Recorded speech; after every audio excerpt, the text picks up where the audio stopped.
그리스도인의 마지막 한마디 두 번째 시간입니다. 이 시간 두 번째로 살펴볼 내용은 소망에 대한 것입니다. 천국을 바라보며 삶의 마지막에 남긴 고백들을 살펴보겠습니다. 이 주제와 관련돼 만날 첫 번째 인물은 본헤퍼입니다.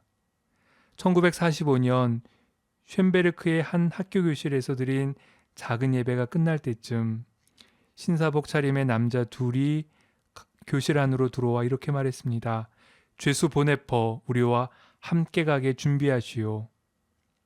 이 말의 의미는 바로 교수형을 가리키는 것이었고, 함께 예배드리던 이들은 보네퍼와 작별 인사를 했습니다. 그때 보네퍼는 옆에 있던 동료 수감자에게 이런 말을 마지막으로 남겼습니다. 이로써 끝입니다. 그러나 나에게는 삶의 시작입니다. 죽음을 자유에 이르는 길의 마지막 정류장으로 여겼던 보네퍼는 죽음을 두려움과 슬픔만이 아닌 새로운 소망으로 받아들였습니다.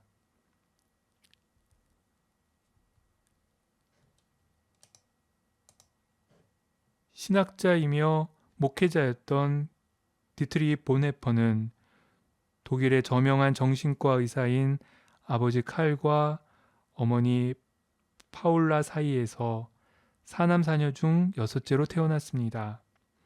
이 가정에는 안타까운 죽음의 사건들이 여러 번 있었습니다. 보네퍼의 둘째 형 말터는 제1차 세계대전 중인 1918년 야전병원에서 박격포 포격으로 상처를 입어 전사합니다. 또 셋째 형 클라우스는 제2차 세계대전 중인 1945년 게슈탈포에 붙잡혀 총살당합니다. 보네퍼는 펜데마리어와 야코난해인 1943년 독일 비밀경찰에 의해 히틀러 암살을 공모한 죄로 체포되고 그리고 순교합니다. 안타깝게도 보네퍼의 죽음 소식을 그의 부모는 독일 베를린에 있는 자기 집에서 라디오를 통해 진행되는 보네퍼 추모 예배를 통해서야 비로소 알게 됩니다. 보네퍼의 죽음에 대한 신앙적인 이해는 1933년 11월 런던에서 목회하던 시절에 했던 설교에서도 분명히 읽을 수 있습니다. 그는 이렇게 말했습니다. 이 세상 살이가 끝날 때에만 삶은 시작됩니다. 이 세상에 있는 것은 모두 막이 오르기 전 도입에 불과합니다. 죽음이 우리의 본향, 기쁨의 장막, 영원한 평화의 왕국에 이르는 문이라는 것을 우리가 깨닫기만 한다면 죽음은 천상의 능력으로 우리를 손짓하여 부를 것입니다. 우리가 믿음으로 죽음을 변화시키지 않으면 죽음은 지옥과 어둠과 쌀쌀맞은 것이 되고 말 것입니다. 그러나 놀라운 사실은 우리가 죽음을 변화시킬 수 있다는 것입니다. 이처럼 그는 죽음을 일상적인 관점과는 전혀 다른 새로운 시선으로 보았습니다. 당연하게 여기던 죽음의 두려움과 공포를 믿음의 눈으로 봄으로 그 가운데서 하나님이 주시는 새로운 생명을 맛보았습니다. 비록 세상의 불의와 죄악 그리고 죽음이 승리한 것 같은 그러한 현실에서도 예수 그리스도 안에 감춰진 영원한 생명을 목도하는 중에 감사함으로 그는 순교의 자리에 이를 수 있었던 것입니다. 갈라디아서 2장 20절의 말씀입니다. 내가 그리스도와 함께 십자가에 못 박혔나니 그런즉 이제는 내가 사는 것이 아니요 오직 내 안에 그리스도께서 사시는 것이라. 이제 내가 육체 가운데 사는 것은 나를 사랑하사 나를 위하여 자기 자신을 버리신 하나님의 아들을 믿는 믿음 안에서 사는 것이라. 아멘. 두 번째로 만날 인물은 종교개혁자 마틴 루터입니다. 그의 임종 때 그의 곁을 지켰던 이들은 그 순간의 기록을 남겼습니다. 루터는 심한 가슴 통증으로 잠을 깼고 오한을 느껴 장작불을 덧대 방을 따뜻하게 해주길 부탁했습니다. 그러더니 갑자기 땀을 흘렸고 자신이 곧 죽을 것임을 알고 이렇게 말했습니다. 그것은 차가운 죽음의 땀이었습니다. 내 병이 점점 악화되니 이제 내 영을 주님께 맡기려 합니다. 나는 이제 평안과 기쁨 가운데 떠나려 합니다. 아멘. 마르틴 루터는 1517년 12월 31일 면죄부 판매 등 교황청의 타락과 부패에 대해 비텐베르크 대학 교회 문 앞에 95개조 논제를 붙임으로 종교개혁의 막을 엽니다. 성경의 완전함과 명료함 그리고 확실성을 믿었고 성경은 교황이나 교회의 권위가 아닌 성경으로 해석되어야 함을 강조합니다. 그리고 선행과 공로로 의로워지는 것이 아니라 죄로부터 인간을 구원하시는 하나님의 은혜로 오직 믿음으로 의를 얻음에 대해 증언합니다. 거기에 참된 그리스도인의 자유가 있음도 선포합니다.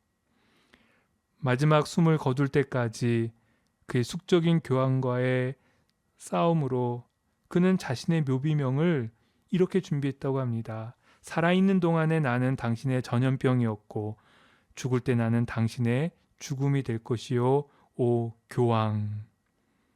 그가 얼마나 넘치는 활력과 열정을 가지고 하나님의 사람으로 활동했는지 알 수 있습니다. 루터는 특히 노년에 자주 나타났던 이명, 극심한 통증이 따르는 요도결석, 순환기 장애와 심장의 일시적인 정지, 악마가 주는 시련이라고 생각한 우울증, 사망 원인이 된 발작을 동반한 협심증 등 여러 육체적 고통을 겪었습니다. 그럼에도 자신의 질병에 맞서 이런 고백을 합니다. 나는 하나님의 뜻에 복종합니다. 나를 오로지 그분께 드렸습니다. 그분이 모든 일을 돌보실 것입니다. 하나님은 생명과 부활이시니 나에겐 죽음이 없을 것입니다. 그분 안에 살고 그를 믿는 사람은 누구나 죽지 않을 겁니다. 그분은 죽어도 살 것입니다. 따라서 나는 그분의 뜻에 따를 뿐입니다. 루터는 죽음은 형벌이기 때문에 죽음에 대한 두려움은 누구라도 자연스러운 것이라고 합니다. 그래서 사람은 죽음의 두려움을 피하고 싶고 그로 인한 염려와 상실에 힘들어합니다. 그럼에도 그리스도인에게 죽음은 잠드는 것이기에 마치 잠에 빠져들듯이 조용하고 평안하게 죽음을 맞이한다고 설명합니다. 무엇보다 예수 그리스도는 죽음에서 부활하시고 다시 죽지 않으셨기에 죽음은 주님에게 전혀 힘을 쓰지 못합니다. 이와 마찬가지로 그리스도의 부활과 생명에 참여한 그리스도인에게도 죽음은 아무런 힘을 발휘하지 못한다고 루터는 강조해서 말합니다. 루터의 말입니다. 그리스도인에게 있어서 죽음은 잠드는 것이고 이를 통해서 생명으로 옮겨가기 때문입니다. 그러나 신앙이 없는 사람은 생명에서 미끄러져 죽음을 영원히 느낄 것입니다. 세 번째 살펴볼 인물은 주기철 목사입니다.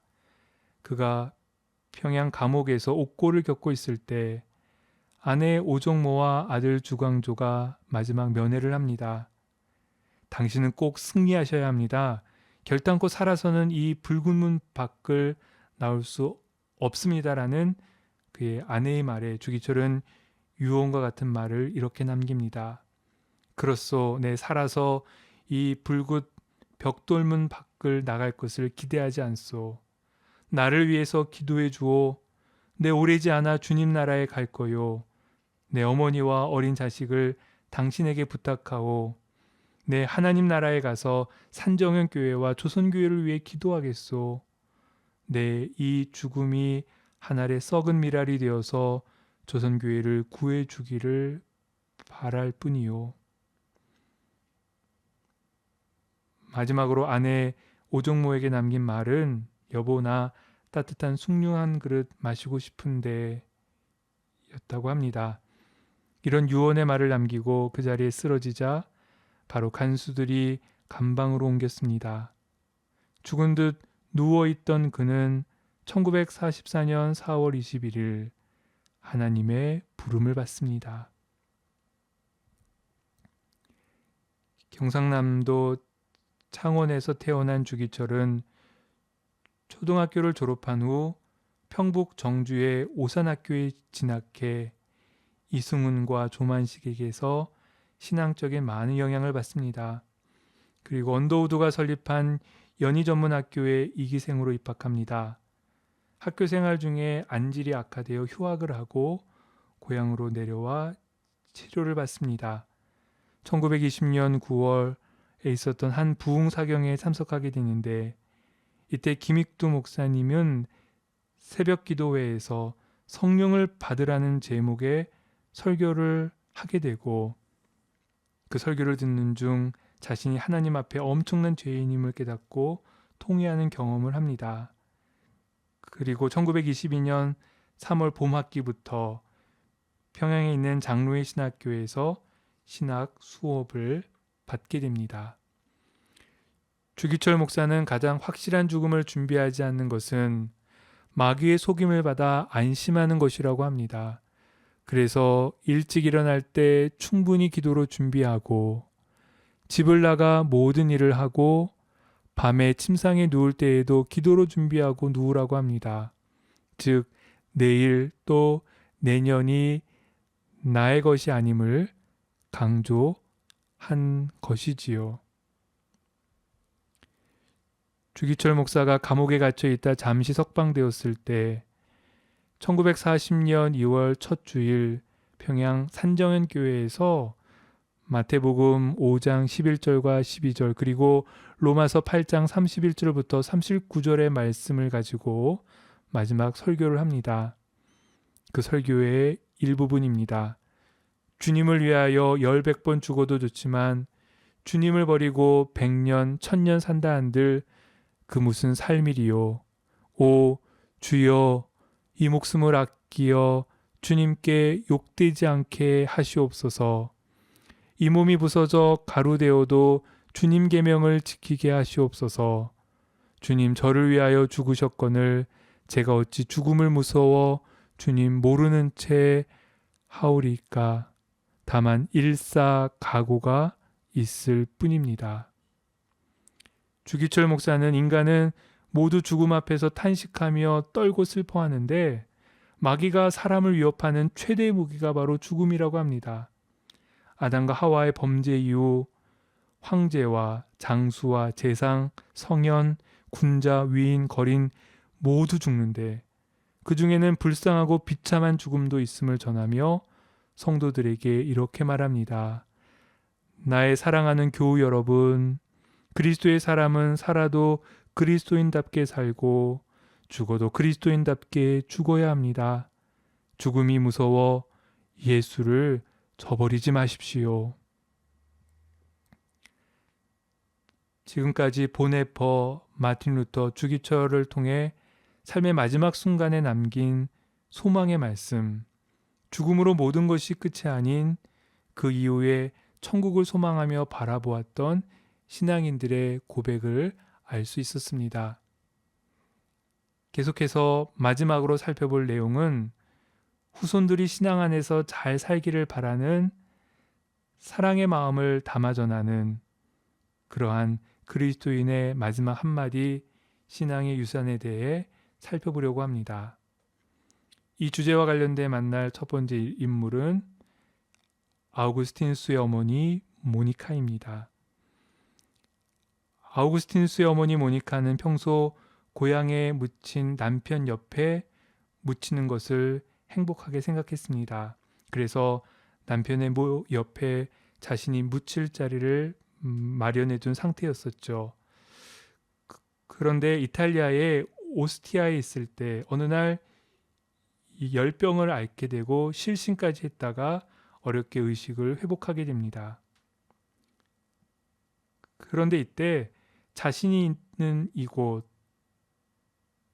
자신의 고향이 아닌 이곳 이탈리아에 묻어달라는 말을 하게 되는데 그 말에 아우구스티누스와 그의 형이 의아해하자 모니카는 이렇게 말했습니다. 내 몸은 어디에 묻어도 좋다. 그 일로 인하여 조금도 염려하지 말라. 단 한 가지만 너희에게 부탁한다. 너희들이 어디에 있든지 주님의 제단에서 나를 기억해다오. 아우구스티누스는 평생 어머니의 기도하는 모습을 보았습니다. 자신이 하나님의 말씀을 따라 바로 살기를 구하는 어머니의 간절한 기도와 눈물을 보았습니다. 그런데 그가 온전한 회심을 경험하기 전까지는 그런 어머니의 모습은 불필요한 것처럼 보였습니다. 아무런 관심도 두지 않았지요. 하지만 그가 하나님을 만난 후 그리고 어머니를 땅에 묻을 때 어머니의 그 간절한 기도의 모습은 잊을 수 없는 소중한 기억이 되어 그가 끝까지 하나님을 향한 길을 가도록 이끌었습니다. 그리고 어머니의 마지막 당부, 너희들이 어디에 있든지 주님의 제단에서 나를 기억해달라는 그 말은 아우구스티누스로 주님의 교회와 영원히 함께하도록 했습니다. 주님의 교회와 영원히 함께하며 하나님의 국률하신 가운데 구원에 이르고 온전한 안식 가운데 있을 어머니를 생각하게 했던 것이지요. 그 한마디야말로 자녀를 위한 가장 소중한 마지막 당부이며 가장 값진 신앙의 유산이었던 것입니다. 모니카는 화려한 배로 자신의 시신을 감싸거나 향유를 발라주기를 또 아름다운 비석을 세우거나 꼭 고향에 묻어주기를 바라지도 않았습니다. 그녀의 관심은 자녀들이 믿음 안에서 삶을 사는 것이었습니다. 그리고 주님의 제단, 모든 죄가 용서함 받고 깨끗게 되는 그곳에서 기억되기를 원했습니다. 온전히 하나님과 함께 되는 그곳에서 말입니다. 부활에 대한 소망과 확신이 그녀에게 그런 자유로운 마음을 주었고 혹시 고향이 아닌 타지에서 죽으면 어떻게 할지에 대한 걱정과 근심에서 평안을 주었습니다. 후에 아우구스티누스는 친구들로부터도 어머니가 세상 일에 너무 집착하지 말라는 것과 죽음의 유익에 대해서 하신 말씀을 듣게 됩니다. 하나님에게는 먼 곳이란 아무것도 없다. 하나님이 세상 끝날에 나를 부활시킬 장소가 어디인 줄 모를까 두려워할 필요는 하나도 없다. 요한복음 11장 25절과 26절의 말씀입니다. 예수께서 이르시되 나는 부활이요 생명이니 나를 믿는 자는 죽어도 살겠고 무릇 살아서 나를 믿는 자는 영원히 죽지 아니하리니 이것을 내가 믿느냐. 아멘.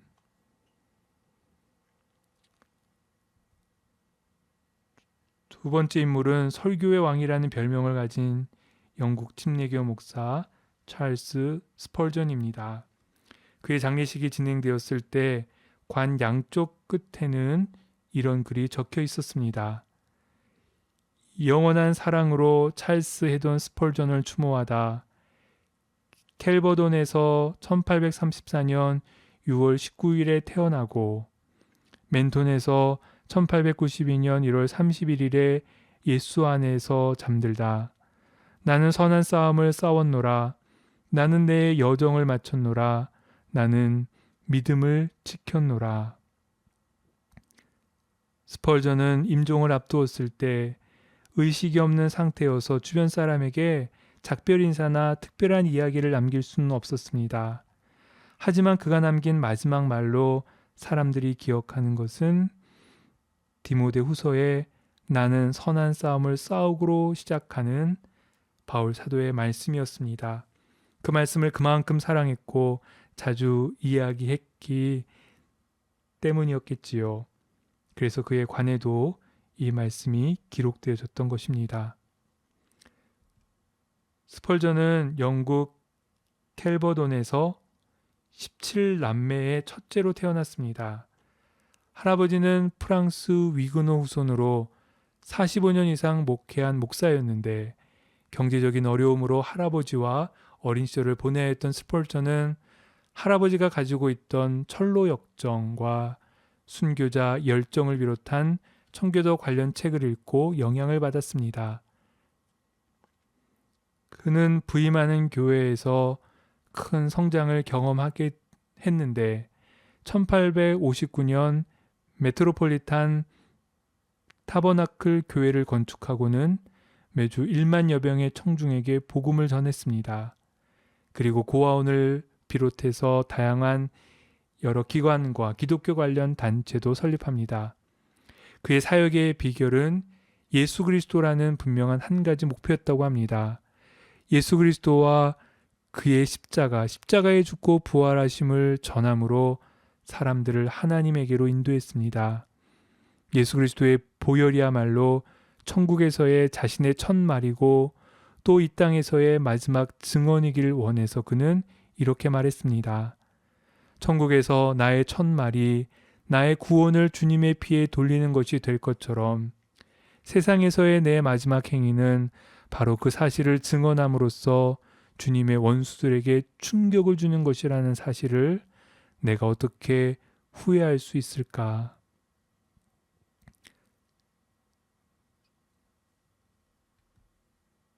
스펄전은 평생 여러 병을 안고 살았는데 그래서 종종 죽음의 문턱 앞에 놓였다 싶을 정도로 힘든 경험들을 했습니다.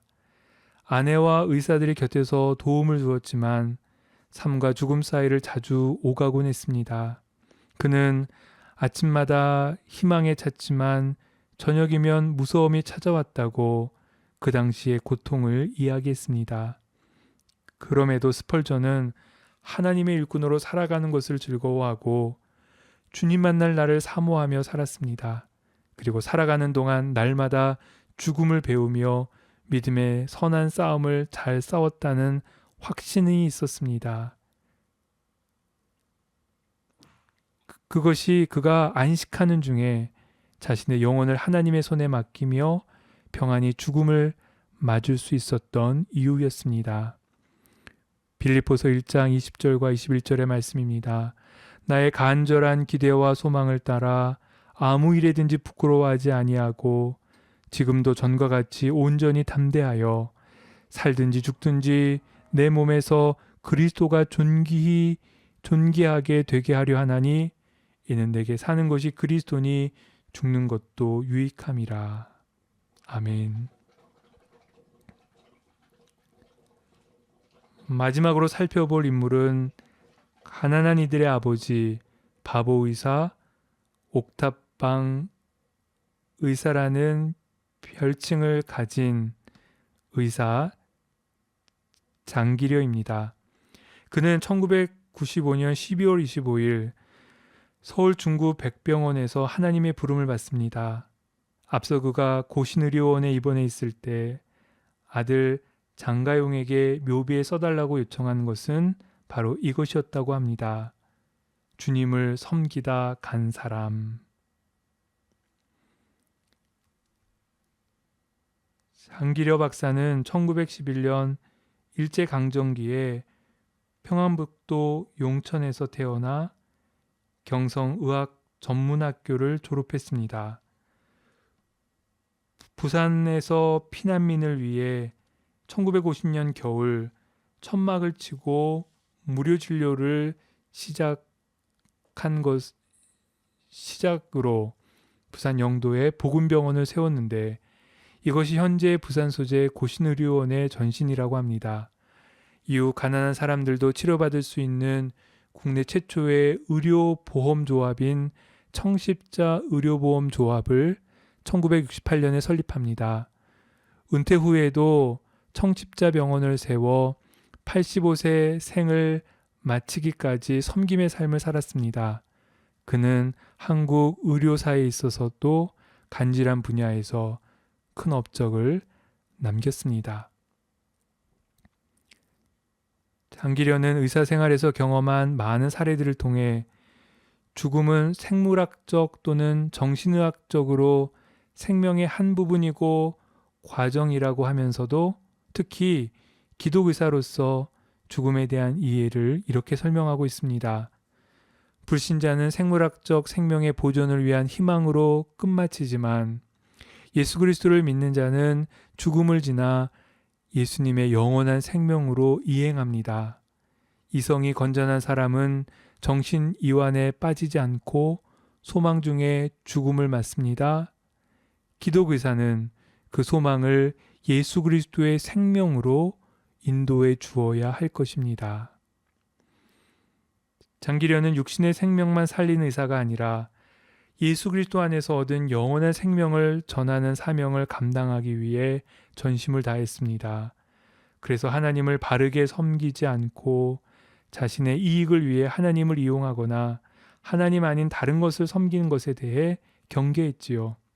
그런 마음에 자신의 성공과 편안함을 멀리하고 더욱 가난한 이웃을 위해 자신의 모든 것을 내어주려 했던 것이었습니다.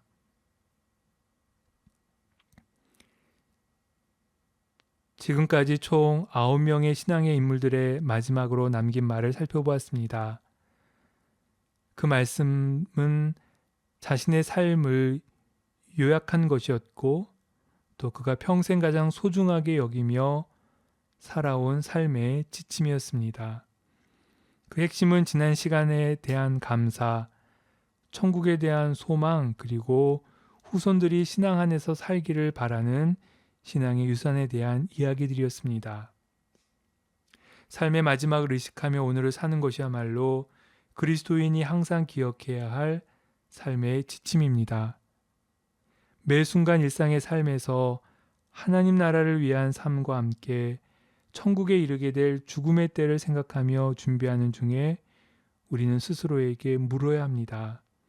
내가 죽은 후에 사람들은 나를 어떤 사람으로, 어떤 신앙인으로 기억할지, 나는 누군가에게 슬픔과 아픔 그리고 후회의 기억만이 아니라 사랑의 기억을 남겨준 사람으로 기억될지에 대해서 말이지요.